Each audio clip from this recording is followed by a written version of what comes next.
कोटिए दरिद्र मिले दरिद्र नारायण ताहाठारु बड़ी अच्छी कह किए तुमर पूज्य जन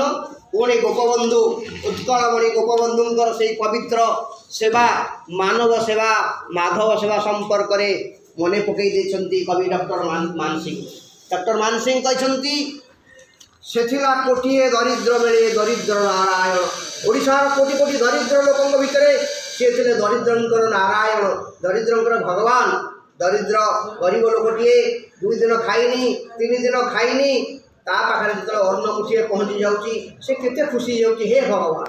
भगवान मु 3 दिन उपास थी जहाँ हो गोपबंधु आणिक आज मत खाद्य टिके देले मु खाइबी यही निरन्न अवस्था थिला सेते बेले दरिद्र अवस्था थिला आ समस्त पाखरे गोपबंधु ठिया हो जाउथिले सेथिले कोटिए दरिद्र बेले दरिद्र नारायण ताहाठारु बड़ी अच्छी किए कह तुमर पूज्य जन पुणी प्रश्न पचारि हे ओडिशावासी तमें कह